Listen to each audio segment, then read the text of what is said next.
Student, आज से मैं आप लोगों के लिए एक नया टॉपिक स्टार्ट कर रहा हूं जो कि एडवांस मैथ का टॉपिक है, जिसका नाम है प्रोबेबिलिटी या प्रायिकता। तो प्रायिकता पढ़ने से पहले आप लोग सभी लोग क्रमचय संचय और क्रम गुणित के जितने भी मेरे वीडियो हैं उनको आप कंप्लीट रूप से देख लेंगे, तभी आपको प्रोबेबिलिटी क्लियर समझ में आएगा। कुछ हद तक तो ये समझ में आ जाएगा आप लोगों को, लेकिन आगे के क्वेश्चन आपको प्रॉब्लम करेंगे। तो हम समझते हैं कि प्रायिकता क्या होती है, प्रायिकता हम किसी घटना के घटित होने की प्रायिकता कैसे फाइंड करते हैं। तो प्रायिकता शब्द का अर्थ अगर आप कहें तो एक प्रकार से संभावना, लेकिन संभावना नहीं कह सकते। प्रायिकता शब्द का अर्थ क्या कह सकते हैं, प्रोबेबिलिटी या प्रायिकता शब्द का अर्थ मतलब किसी घटना के घटित होने की पॉसिबिलिटी, मतलब किसी घटना को किस प्रकार से घटित होना है, कितने फेवर में वो घटित हो रही है, वो कहलाती है प्रायिकता। तो प्रायिकता की परिभाषा के रूप में हम ऐसे लिखते हैं, प्रायिकता बराबर अनुकूल स्थितियाँ, अनुकूल स्थितियाँ बटे कुल स्थितियाँ, अनुकूल स्थितियाँ बटे कुल स्थितियाँ। इसका अर्थ हम ऐसे भी कह सकते हैं, प्रोबेबिलिटी ऑफ ई, किसी घटना के घटित होने की प्रायिकता ई बराबर अनुकूल स्थिति नंबर ऑफ ई और कुल स्थिति नंबर ऑफ एस। अब एस जो हमने लिखा है उसका मीन है सैंपल स्पेस। अब हम सैंपल स्पेस समझते हैं कि सैंपल स्पेस क्या होता है। जैसे मैंने आपसे कहा कि मैंने एक सिक्का उछाला, क्या करें, एक सिक्का उछाला। अगर हमने एक सिक्का उछाला तो आप कहेंगे सर इसके लिए सैंपल स्पेस क्या बनेगा, तो आप कहेंगे एस बराबर एक सिक्का उछालने पर हेड या टेल, तो एन एस बराबर इसमें कितनी घटनाएं बनेंगी, दो। एक सिक्का उछालने पर घटनाएं दो बनेंगी। मतलब सैंपल स्पेस में कितनी इवेंट्स बनी, सैंपल स्पेस में दो इवेंट बनेंगे। एक सिक्का उछालने पर सैंपल स्पेस में कितनी घटनाएं बनेंगी, दो। अगर आपसे ये कहा जाए कि आपने दो सिक्के उछाले, अगर दो सिक्के उछालते हैं हम, पहले हम सिक्के वाले एक सैंपल स्पेस बना रहे हैं सिक्के के लिए, एक सिक्का उछाला गया है तो सैंपल स्पेस में दो घटनाएं बनेंगी। सैंपल स्पेस मीन्स हिंदी में इसको कहते हैं प्रतिदर्श समष्टि सैंपल स्पेस। अब हमने दो सिक्के उछाले, कितने सिक्के उछाले, दो सिक्के।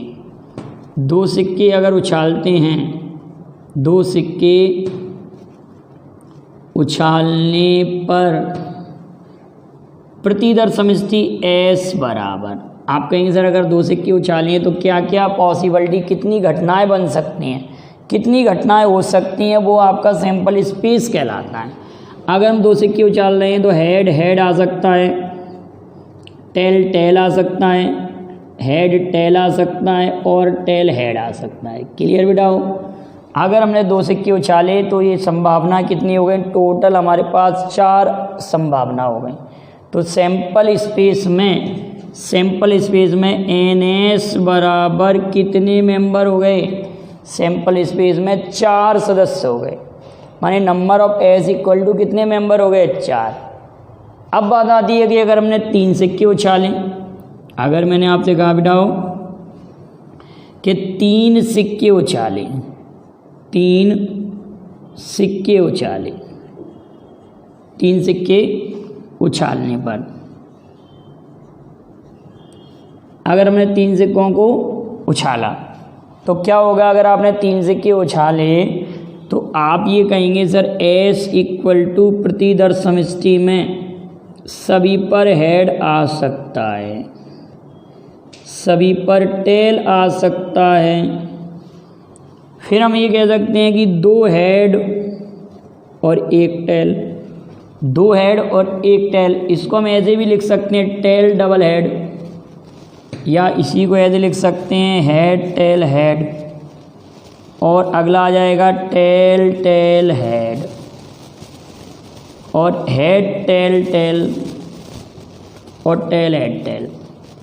अगर हमने 3 सिक्के उछाले तो आप कहेंगे सर 3 सिक्के उछालने पर 1 2 3 4 5 6 7 8 सैंपल स्पेस में टोटल इवेंट्स हमारे पास टोटल घटनाएं 8 हो जाएंगी। अगर हमको डायरेक्टली घटना फाइंड करना है, अगर हमको डायरेक्टली कितनी घटना होंगी तो इसको तो हम डायरेक्ट भी फाइंड कर सकते हैं। मैंने कहा 1 सिक्का उछालने पर कितनी घटनाएं होंगी, तो आप कहेंगे सर NS बराबर 2 पर घात 1। जब एक सिक्के के 2 पहलू होते हैं, हेड और टेल, तो NS बराबर 2 की घात 1, तो 2 घटनाएं। अगर आपने 2 सिक्के उछाले तो इसको हम ऐसे भी फाइंड कर सकते हैं, NS बराबर 2 टू दी पावर 2, तो टोटल घटनाएं कितनी हो जाएंगी 4। अगर आपने 3 सिक्के उछाले तो NS बराबर 2 पर घात 3, 2 पर घात 3 मतलब आप क्या कहेंगे 2 गुणे 2 गुणे 2, तो आपका कितना हो जाएगा 8। अगर आप 3 सिक्के उछालते हैं तो 2 पर घात 3 8 घटनाएं। अगर मैंने आपसे ये कहा कि आपने 4 सिक्के उछाले और मुझे सैंपल स्पेस नहीं बनाना, अगर मुझे 4 सिक्के उछालना हो और मुझे सैंपल स्पेस नहीं बनाना और डायरेक्ट ही बताना है कि सैंपल स्पेस में कितने अवयव होंगे, सैंपल स्पेस में कितने अवयव होंगे, और मैंने 4 सिक्कों को एक साथ उछाला है, तो 14 कंडीशन है कि 4 सिक्के उछालने पर 4 सिक्के उछालने पर सैंपल स्पेस में टोटल अवयव NS equal to 2 to the power 4। तो 2 टू दी पावर 4 का means 2 into 2 into 2 into 2 into कितना 4 बार अगर ऐसे करेंगे तो 16। अगर हमने 4 सिक्के उछाले एक साथ तो सैंपल स्पेस में टोटल अवयव हमारे 16 होंगे। अब हम सिक्कों से रिलेटेड प्रायिकता के जो भी क्वेश्चन बनते हैं उनको हम कर सकते हैं। तो सिक्कों पर आधारित प्रायिकता का सबसे फर्स्ट क्वेश्चन किस तरह से बनेगा, अगर मैंने आपसे कहा कि एक सिक्का उछालने पर हेड आने की क्या प्रायिकता हो, एक सिक्का आपने उछाला तो हेड आने की क्या प्रायिकता होगी, इस क्वेश्चन को हम लिख रहे हैं। और इसमें हम क्वेश्चन की नंबरिंग भी करते चलेंगे, 1 2 3 4 5 ऐसे नंबरिंग भी डालते चलेंगे। तो कितने हमारे क्वेश्चन होते हैं आप देखते चलिए। सबसे सिंपल क्वेश्चन है, एक सिक्का उछालने पर उछाला गया है तो उसके हेड, या इसको हिंदी में कहते हैं शीर्ष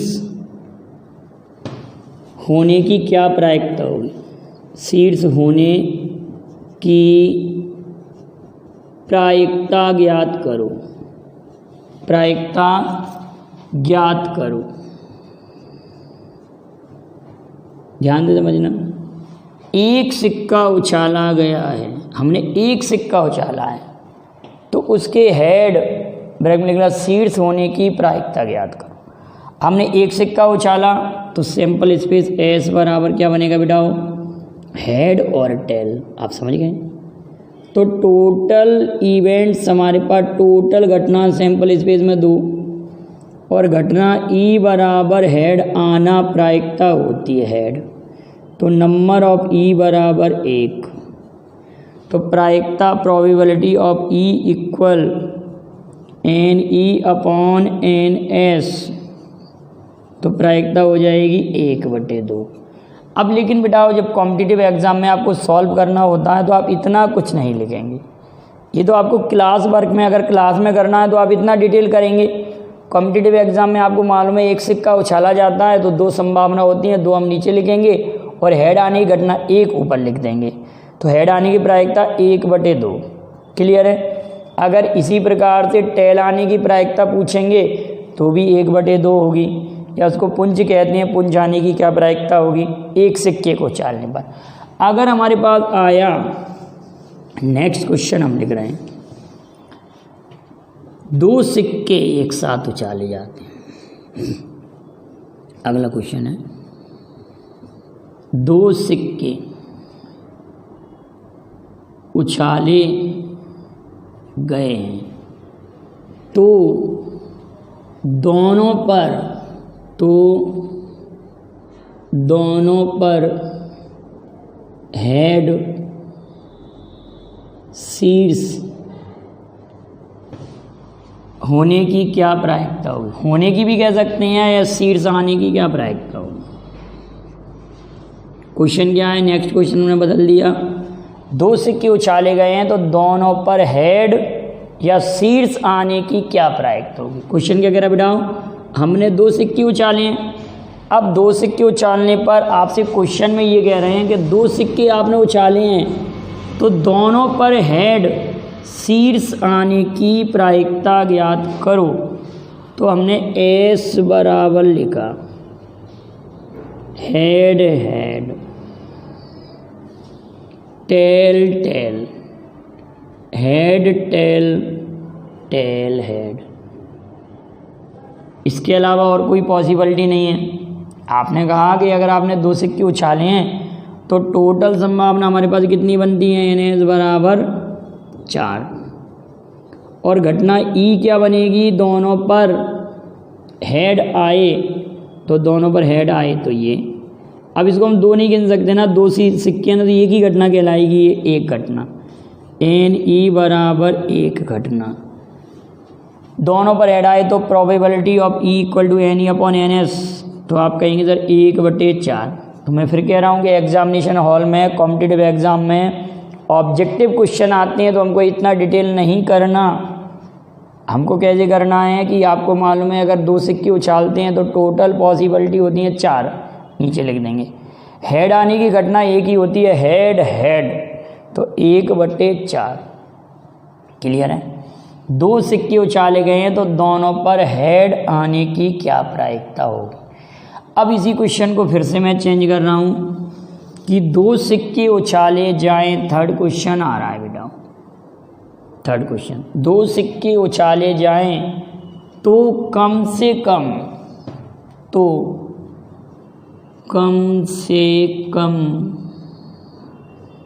एक हेड या शीर्ष। क्वेश्चन क्या कह रहे हैं, दो सिक्के उछाले गए हैं तो कम से कम एक हेड या एक शीर्ष आने की क्या प्रायिकता होगी। इस बात को जरा ध्यान से समझना, कम से कम लिखा हुआ है, कम से कम। तो कम से कम शब्द का अर्थ आप समझ रहे हैं। जैसे मैंने आपसे कहा कि किसी एग्जाम में आपको पास होने के लिए 40% अंक चाहिए, 40% चाहिए, तो आप 40 तो लेंगे, 40%, 41, 42, 99, 100%, मतलब इससे ज़्यादा वाले सभी ले सकते हैं। तो यहाँ पर कम से कम एक ऐड का मतलब आप एक ऐड भी लेंगे और दो ऐड वाला भी लेंगे, दो से ज़्यादा ऐड होगा तो भी लेंगे। तो कम से कम एक ऐड में 1, 2 और ये 3। क्लियर है ना बेटा। कम से कम एक हेड आए, एन एस बराबर तो टोटल 4 हो गया, और इवेंट ई बराबर हमारे पास हो गया head tail, tail head, head head, event यही होगी। तो नंबर ऑफ ई बराबर 3 हो जाएगा।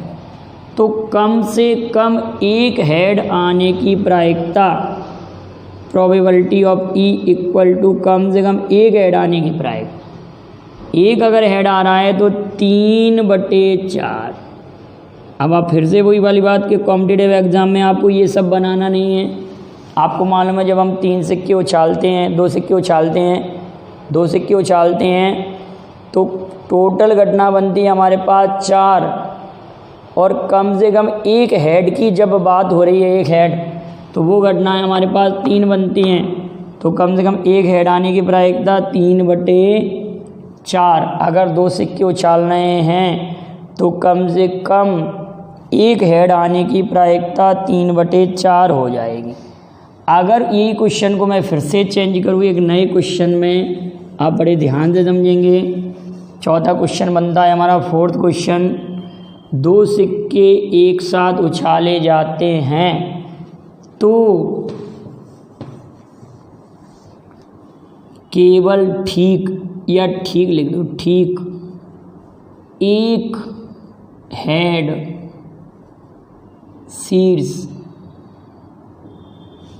आने की क्या प्रायिकता होगी। तो आप समझदार हैं, ठीक एक शीर्ष आना है क्वेश्चन में, एक शीर्ष आने की बात हो रही है, ठीक एक शीर्ष मतलब एक हेड आए इसकी प्रायिकता। अब देखना बेटा, जितने भी सवाल हमने हेड के लिए किए हैं उसी प्रकार से टेल के लिए होंगे, हेड और टेल में कोई अंतर नहीं है।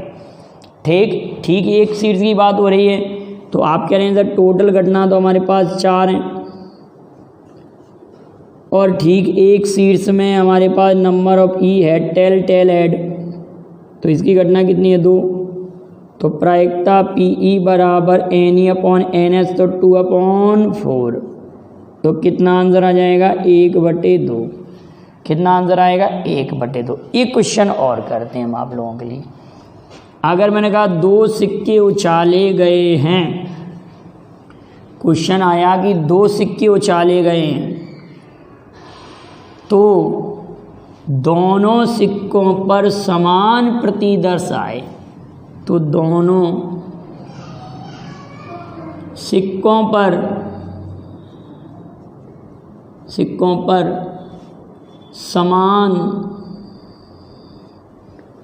प्रतिदर्श, समान यहाँ लिख दे रहे हैं हम प्रतिदर्श, समान प्रतिदर्श आने की प्रायिकता ज्ञात कीजिए। क्वेश्चन क्या कह रहा है कि 2 सिक्के उछाले गए हैं, तो दोनों सिक्कों पर समान प्रतिदर्श, समान आए, मतलब आप लोग ये देख रहे हैं कि E इक्वल घटना, देखो टोटल तो हमारे पास सैंपल स्पेस में क्या बना, हेड टेल हेड टेल और टेल हेड। अब समान प्रतिदर्श में ये 2 प्रतिदर्शी घटना हो सकते हैं। ई बराबर हमारे पास 2 प्रतिदर्श क्या हो सकते हैं, हेड हो सकते हैं और टेल हो सकते हैं। तो आप क्या कहेंगे, प्रोबेबिलिटी ऑफ इक्वल, प्रायिकता ई बराबर, आप कहेंगे सर ये हेड है और टेल है, समान प्रतिदर्श है, तो 2/4, तो प्रायिकता 1/2। समान प्रतिदर्श का अर्थ है दोनों पर हेड आए या दोनों पर टेल आए, तो हमारी प्रायिकता क्या हो जाएगी 1/2 हो जाएगी। 2 सिक्के उछाले जाएं तो दोनों सिक्कों पर समान प्रतिदर्श आए, इसकी क्या प्रायिकता होगी। तो आप क्या करेंगे, इसकी प्रायिकता 1/2 हो गई। यहाँ तक के आप नोट्स बना लेंगे, इससे आगे में और भी कई इसकी सीरीज चलेगी प्रायिकता की लगातार, तो आप कंप्लीट उनको देखेंगे। और इससे पहले बेटा वो आप लोगों के लिए ये तो समझ में आ रहा है, लेकिन जहाँ पर ही जैसे चुनने वाली बात आएगी कि 15 विद्यार्थियों में से 2 विद्यार्थी चुने गए हैं, तो उनके लड़की होने की क्या प्रायिकता होगी, लड़के होने की क्या प्रायिकता होगी। तो जब तक आपको क्रमचय संचय क्लियर नहीं होगा, जब आपको प्रॉब्लम आएगी, तो आप क्रमचय संचय की भी वीडियो कंप्लीट रूप से देख लेंगे, और प्रायिकता के तो मैं लगातार आपको बनाऊंगा वीडियो, और आप इनको नोट्स बनाते चलिए। वीडियो पसंद आए लाइक शेयर कीजिए। Thank you very much. जय हिंद, जय भारत।